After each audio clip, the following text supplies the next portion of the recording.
नमस्कार प्यारे विद्यार्थियों, स्वागत है आपका दृष्टि टीचिंग एग्जाम्स में। तो हम लोग दिल्ली अधीनस्थ सेवा चयन बोर्ड यानी DSSB की परीक्षाओं को ध्यान में रखते हुए शिक्षण विधि से संबंधित कुछ महत्वपूर्ण बिंदुओं को लेकर चर्चा कर रहे थे। उसी क्रम में, उसी श्रृंखला में आगे बढ़ते हुए आज हम लोग बात करेंगे समावेशी शिक्षा को लेकर, इंक्लूसिव एजुकेशन को लेकर कुछ बातें समझेंगे। देखिए, समावेशी शिक्षा का अर्थ क्या है? समावेशी शिक्षा का अर्थ है कि सभी को साथ साथ बिना किसी भी प्रकार के भेदभाव के एक कक्षा में शिक्षित करना। अब जो यहाँ बिना किसी भी स्तर के, बिना किसी के भी साथ में किसी भी प्रकार का कोई भेदभाव नहीं होना चाहिए। जैसे आप इसमें समझिए, जो विशेष आवश्यकता वाले बालक हैं, जो दिव्यांग बच्चे हैं, उनको कंसिडर कर लीजिए। मान लीजिए कोई शारीरिक रूप से अक्षम है, कोई भी मानसिक रूप से अक्षम है, बातों को बहुत देर से समझता है, किसी को मान लीजिए बोलने में दिक्कत है, सुनने में दिक्कत है, देखने में दिक्कत है या चलने में दिक्कत है, ये सारे बिंदु शामिल हैं। लेकिन इसके अलावा इसमें और कई सारे बिंदु समावेशी शिक्षा में शामिल होते हैं, क्योंकि भेदभाव तो अन्य प्रकार का भी हो सकता है। जैसे भेदभाव लिंग आधारित भी हो सकता है, भेदभाव वर्ण आधारित भी हो सकता है, भेदभाव जाति आधारित भी हो सकता है। बात समझ पा रहे हैं? तो यदि हम समावेशी शिक्षा के बारे में समझें तो हम एक बात ये कह सकते हैं कि समावेशी शिक्षा से आशय क्या है। समावेशी शिक्षा से आशय उस शिक्षा प्रणाली से है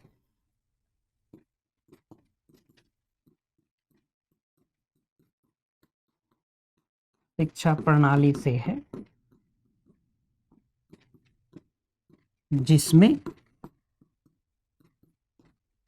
सामान्य विद्यार्थी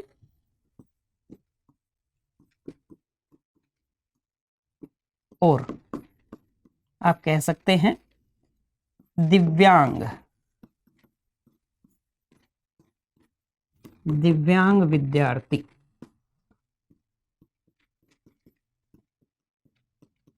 साथ साथ शिक्षा प्राप्त करते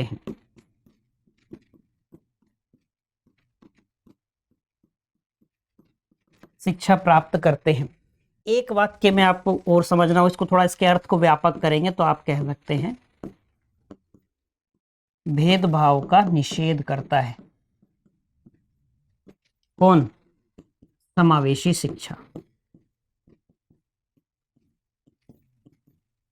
समावेशी शिक्षा, यदि आप इसकी जड़ को खोजने जाएंगे कि समावेशी शिक्षा की चीजें शुरू कहां से होती हैं, कोई तो ऐसी जगह होगी जहां पहली बार ये विचार किसी के दिमाग में आया होगा कि यदि कोई बालक मान लीजिए बोलने में समर्थ नहीं है या सुनने में समर्थ नहीं है, तो ये उसकी तो कोई गलती नहीं है। फिर ऐसा क्यों उसको दूसरों से अलग क्यों महसूस कराया जाए कि इनके सीखने की व्यवस्था अलग की जाएगी। या मान लीजिए किसी को सुनने में थोड़ी सी कमी है, सुनने में थोड़ी सी समस्या आती है, तो उनको इस कमी का एहसास ना कराया जाए। यदि उनको सबके साथ में शिक्षा दी जाएगी तो उनके अंदर आत्मविश्वास आएगा, उनके अंदर आत्मनिर्भरता की भावना आएगी, वो अपने आप को दूसरों से अलग महसूस ही नहीं करेंगे। बात समझ पा रहे हैं? तो इसके यदि आप इसकी जड़ें खोजने जाएंगे तो आपको कनाडा और अमेरिका में मिलेंगी। बिंदु स्पष्ट है? भारत में समावेशी शिक्षा को लेकर आप ये कहेंगे, जो हमारी इस नई राष्ट्रीय शिक्षा नीति से जो पहले की शिक्षा नीति थी, राजीव गांधी के समय की आप बात कर लीजिए, 1986 वाली जो हमारी राष्ट्रीय शिक्षा नीति थी, वहां ये बातें थी। उस राष्ट्रीय शिक्षा नीति में, 1986 वाली राष्ट्रीय शिक्षा नीति में समावेशी शिक्षा को लेकर बातें थी। और ये किस प्रकार से कि भाई वहां तो थोड़ा सा भेदभाव दूसरे तरीके का भी था। उस समय को आप सोच लीजिए, उन परिस्थितियों को आप सोच लीजिए जहां एक तो जाति को लेकर, अनुसूचित जाति को लेकर, अनुसूचित जनजाति को लेकर, लिंग के आधार पर भी महिलाओं को, पुरुषों को, वर्ण के आधार पर भी कई बार होता था। इस प्रकार का कोई भेदभाव नहीं होना चाहिए। बात समझ पा रहे हैं? आप यह भी कह सकते हैं कि ये किसका विरोधी है। यदि हम कहें समावेशी शिक्षा, एक बिंदु हम ये कह सकते हैं कि समावेशी शिक्षा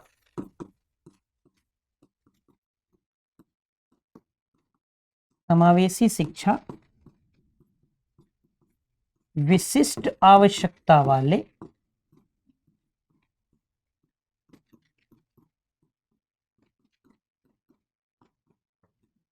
बालकों को सामान्य बालकों से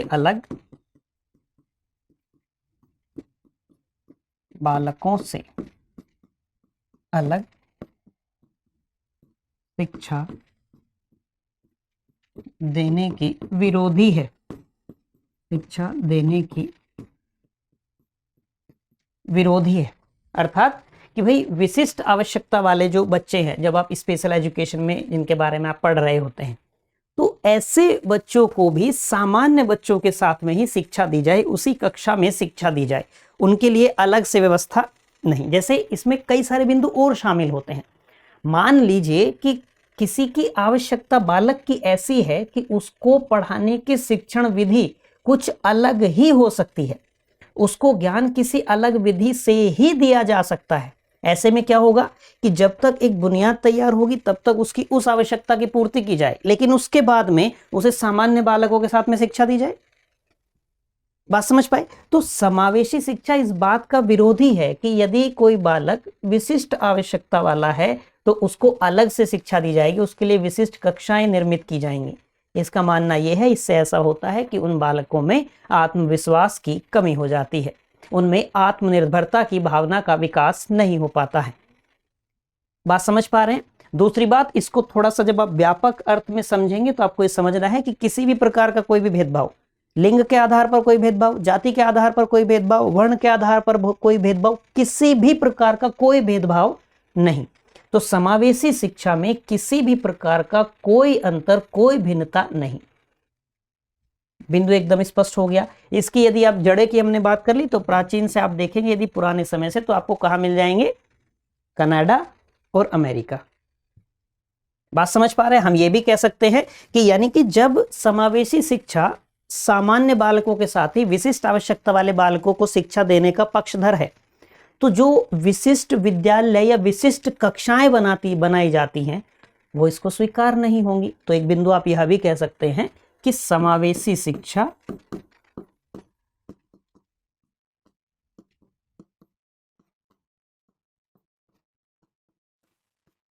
विशेष विद्यालय या कक्षा को स्वीकार नहीं करती। समावेशी शिक्षा विशेष विद्यालय, विशिष्ट विद्यालय या विशेष कक्षा को स्वीकार नहीं करती। अच्छा, क्या शिक्षकों की भी यहाँ कुछ जिम्मेदारी बनती है? आप अपने स्तर पर यदि सोचें, अपने स्तर से यदि विचार करके देखें, अपने मौलिक विचारों का विकास करें, क्या शिक्षकों की भी कुछ जिम्मेदारी बनती है?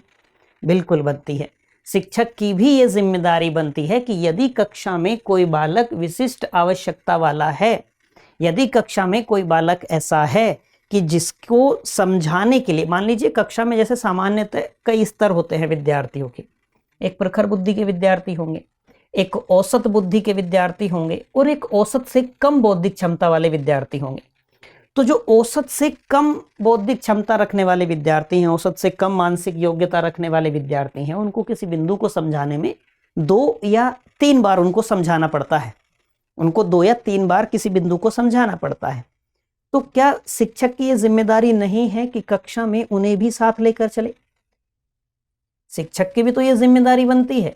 अब यहीं से एक नया बिंदु फिर निकल कर आता है, जिसको हम प्रगतिशील शिक्षा में फिर बात करते हैं इसको लेकर, कि यदि कोई बालक प्रखर बुद्धि का है कक्षा में और वो एक बार में जो शिक्षक ने चीजें बताई, जैसे आप कह सकते हैं जिसका level high, IQ level high है, कोई हाई आईक्यू लेवल का बालक है, 140 से ऊपर आईक्यू लेवल है, यानी कि प्रखर बुद्धि का है, अतिश्रेष्ठ बालक है। अब ऐसे बालक की क्या आवश्यकता होगी? ऐसे बालक की क्या आवश्यकता होगी कि जब उसको एक बार कोई चीज समझाई और उसको वो समझ में आ गई, तो वो अपने अधिगम की गति को तीव्र ही रखना चाहेगा। भी उसके अधिगम की गति फिर तीव्र रहनी चाहिए। यदि कोई इतना प्रखर बुद्धि का बालक है, वो एक बार में चीजें समझ लेता है, तो पहली बात तो ये कि उसके लिए हाई आईक्यू लेवल के शिक्षक भी चाहिए। दूसरी बात ये कि वो बालक, उसकी अधिगम की गति तीव्र होगी, तो उसके अनुसार कक्षा की गति होनी चाहिए। वो तो यही कहेगा ना, उस बालक के अनुसार यदि सोचे तो वो ये कहेगा यदि मैं जल्दी सीख लेता हूं तो इसमें मेरी क्या गलती। यदि कोई बालक देर से सीखता है, 2 बार 3 बार बताने पर सीखता है, इसमें उसकी क्या गलती? यदि हम उसकी मानसिक क्षमताओं पर जाएं तो उसके कारण होने में उसका तो कोई भूमिका है नहीं, उसकी तो कोई गलती है नहीं। अब इसी में यदि हम पीछे वंशानुक्रम पे जाएंगे, आनुवंशिकता पे जाएंगे, तो सिद्धांत फिर हमारे सामने वही आ जाएगा कि भाई प्रखर बुद्धि के माता पिता की संतान प्रखर बुद्धि की, औसत बुद्धि के माता पिता की संतान औसत बुद्धि की, और औसत से कम बुद्धि मंद बुद्धि के माता पिता की संतान मंद बुद्धि की, जो हम आनुवंशिकता या वंशानुक्रम वाले बिंदु में पढ़ते हैं। अब आप समझिए कि इस बालक की अपनी आवश्यकता है, इस बालक की अपनी आवश्यकता है। समावेशी शिक्षा क्या कह रही है?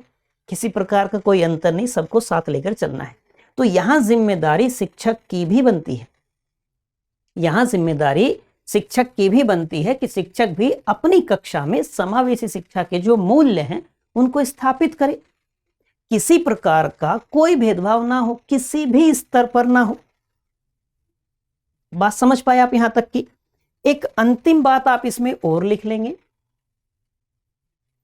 एक अंतिम बिंदु आप इसमें और लिख लीजिए कि शिक्षा का समावेशीकरण की जब हम बात करते हैं, शिक्षा का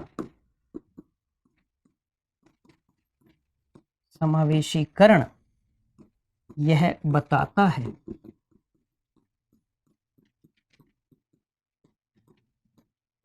कि विशेष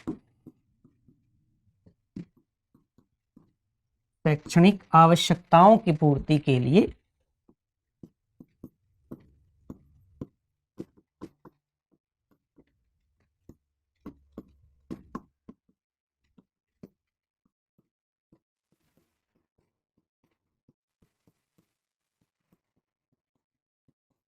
एक सामान्य विद्यार्थी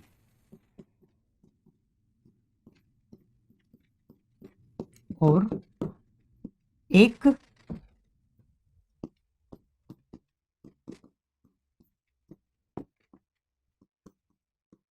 दिव्यांग विद्यार्थी को समान शिक्षा प्राप्ति के अवसर मिलने चाहिए, मिलने चाहिए। ठीक है, अब इसको ना आप व्यापक अर्थ में ही ग्रहण कीजिएगा, व्यापक अर्थ में ही समझिएगा। इसको केवल विशेष आवश्यकता वाले विद्यार्थियों तक सीमित ना रख के इसको हर स्तर के भेदभाव तक आपको समझना है।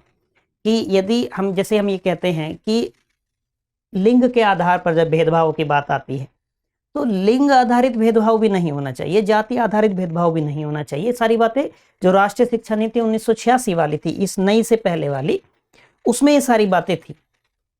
बात समझ पाए? जो एजुकेशन विषय वाले विद्यार्थी होते हैं, जो उच्चतर यानी कि आप कह लीजिए एमए करते हैं एजुकेशन में, उनको ये बड़े विस्तार से पढ़ना होता है। बात समझ पाए? उनकी जो परीक्षा होती है सहायक प्राध्यापक की, उसमें प्रश्न भी पूछे जाते हैं। चलिए, मैं उम्मीद करता हूं कि समावेशी शिक्षा को लेकर आपका एक कुछ समझ बनी होगी, कुछ समझबूझ बनी होगी, आपके स्वयं के मौलिक विचारों का विकास हुआ होगा, कुछ ज्ञान तो आपने प्राप्त किया ही होगा। आज के लिए इतना ही रखते हैं, मिलते हैं आपसे किसी अगली क्लास में किसी अगले बिंदु के साथ। Till then bye bye, have a nice day.